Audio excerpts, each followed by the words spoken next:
부자 지산낙원입니다. 전 영상에서 지식산업센터의 기본적인 내용에 대해서 알아봤는데요.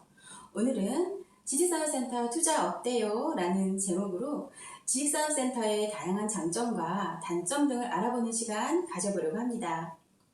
많은 분들이 부동산의 첫 투자는 아파트와 오피스텔을 많이 시작하시는 경우가 많은데요.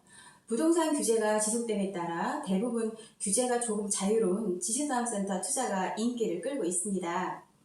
이렇게 새로운 투자처로 지식산업센터가 주목을 받고 있는 이유는 여러 가지로 확인할 수 있는데요. 그럼 먼저 장점은 어떤 것들이 있는지 하나하나 짚어보도록 하겠습니다. 지식산업센터 장점은 크게 6가지로 나눠봤는데요. 첫 번째, 분양권 전매 제한이 없다. 앞서 말씀드린 대로 부동산 관련 여러 가지 규제로 인해서 투자를 생각하시는 분들이 많은 어려움을 갖고 있는데요. 지식산업센터는 아파트나 오피스텔과 같이 주택수에 포함되지 않기 때문에 전매 제한이 없고, 또한 국가에서 기업들을 위해서 활성화시키고 있기 때문에 여러 가지 부동산 규제 정책에도 불구하고 제한이 많지 않습니다. 전매 제한이 없다는 것은 잘 선택하신다면 단기에도 수익을 만들어낼 수 있는 가능성이 있다는 거죠. 둘째, 최초 투자 비용이 낮다. 지사는 최초 투자 시에 분양가의 10%만으로 투자가 가능한데요. 물론 오피스나 상가도 최초 투자 시에는 10%만으로 투자를 하시지만 지식산업센터는 평당가가 저렴하기 때문에 훨씬 부담이 적고 대출이 더 수월해서 투자 비용이 낮다고 볼 수 있습니다. 세 번째, 높은 대출 활용. 60에서 70% 정도의 대출만 가능한 지원시설과 다르게 지식산업센터는 신용만 문제가 없다면 대부분 80% 정도 가능하고, 대출 이자도 주택담보대출보다 약 1%가량 낮아서 이자 부담도 적기 때문에 대출을 활용한 효과를 잘 볼 수가 있습니다. 네 번째, 투자 시 수익과 차익을 동시에 얻을 수 있다. 지식산업센터의 경우 실입주가 아닌 투자라면 기본적으로는 임대 수익을 얻을 수 있고, 실제 지식산업센터의 매매가 추세를 보면 계속 오르고 있는 게 현실입니다. 2017년에 평당 1,200만원 정도에 분양된 성수동 지식산업센터는 최근 2,500만원 이상의 거래가 되어서 2배 이상 가치가 오르고 있고, 평균 분양 후 2-3년 후에 준공이 완료되어 시간 흐름에 따른 시세 차익도 기대할 수 있습니다. 즉, 안정적인 투자 상품으로 볼 수 있는 거죠. 부동산은 오늘이 가장 싸다는 말이 있습니다. 그리고 좋은 투자처를 신중하게 고르는 건 당연하겠죠. 다섯 번째, 임대 시 장기 임대 가능성이 높다. 지식산업센터의 임차인은 대부분 기업이기 때문에 한번 입주를 하면 대체적으로 장기간 임대를 하는 특성이 있습니다. 주 거래처와의 거리, 근무 환경 조성 또는 직원들의 출퇴근 등으로 여러 가지 고려했을 때 회사가 힘들어지거나 규모가 크게 확장하는 경우 등이 아니라면 대다수의 기업들은 장기 임대할 가능성이 높기 때문에 임대의 안정성을 기대할 수 있습니다. 여섯 번째, 종부세 등 합산 중과세가 없다. 최근 정부에서 세금 관련 다양한 정책을 발표하고 있는데요. 부동산 보유세는 재산세와 종합부동산세로 나눠지는데, 종부세의 경우는 합산하여 과세하는 세금입니다. 지식산업센터의 경우는 건물은 종부세 대상이 아니고 토지만 종부세 대상이기 때문에 토지 가액이 80억을 넘지 않는다면 종부세는 없다고 보시면 됩니다. 자, 이렇게 지식산업센터의 장점에 대해 몇 가지로 나눠서 알아봤는데요. 실제 입주하는 경우에 장점은 또 어떤 것들이 있는지 추가적으로 살펴보도록 하겠습니다. 첫 번째, 세제 혜택이 많다.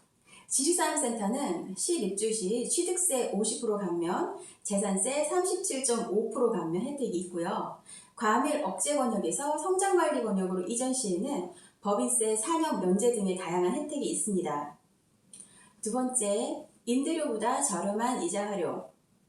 보통 실제 입주를 하여 사용하는 기업들은 완공이 되고 나서 입주하는 경우가 많은데요. 임차를 하여 임대료를 내는 것보다 분양을 미리 받아서 입주하는 경우에 훨씬 저렴한 이자로 사용이 가능합니다. 거기에 시세 차익을 볼 수도 있는 거죠. 세 번째, 사용 만족도가 높다. 최근 지식산업센터는 계속되는 발전을 통해서 다양한 편의시설을 갖추고 있는데요. 기본적으로는 저렴한 관리비와 건물 관리도 청결하고 지원시설이나 구내식당이 있는 경우도 많이 있습니다. 그리고 넓은 주차장과 CGV가 입점되어 있는 것도 볼 수 있는데요. 앞으로 지식산업센터가 계속 어떤 모습으로 발전할지 기대가 됩니다. 이렇게 지식산업센터의 다양한 장점에 대해서 알아봤는데요. 장점만큼은 아니지만 단점도 있겠죠? 그렇다면 단점은 어떤 것들이 있는지 함께 보도록 하겠습니다. 첫 번째, 입주 업종 제한이 있다. 지식산업센터의 지원시설의 경우 거의 모든 업종이 입주가 가능합니다. 하지만 공장은 입주 업종에 제한이 있습니다. 기본적으로는 제조업, 지식산업, 그리고 정보통신 산업이 입주 가능 업종이라고 생각하시면 되고요.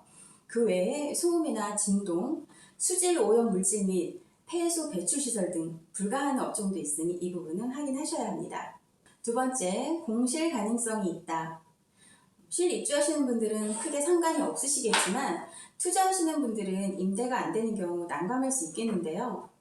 그렇기 때문에 투자하실 때는 주변 입지 조건이나 교통 등 여러 가지 상황을 잘 파악하셔서 투자하시는 것이 좋습니다. 세 번째, 법인으로 취득 시의 과세 확인. 법인이 지식산업센터를 취득할 때는 앞에서 언급한 것 같이 세제 혜택도 있는 반면 중과되는 경우도 있는데요. 5년 미만의 입주 비적격 법인이나 과밀업체권 내 설립 5년 미만 법인이 추가로 취득한 경우, 그리고 법인의 공장 신설이나 증설, 법인의 본점 또는 지점 설립한 경우 등이 있습니다. 간략하게 법인이 취득 시 중과되는 경우를 정리해 봤는데요. 산업단지와 개별 입지는 차이가 있으니 반드시 꼼꼼하게 확인하셔야 합니다. 오늘은 지식산업센터의 투자를 위한 다양한 장점과 단점 등을 살펴봤습니다. 최근에 높아지는 분양가와 금리 때문에 다소 부담스러운 시기라고 생각할 수 있는데요. 이런 단점에도 불구하고 더 많은 장점으로 인해 지식산업센터에 투자하시는 분들은 계속 늘어나고 있습니다. 나무를 보지 말고 숲을 보라는 말이 있습니다. 언제든 좋은 기회는 항상 있습니다. 잘 선택하셔서 성공적인 투자하시기 바랍니다. 감사합니다.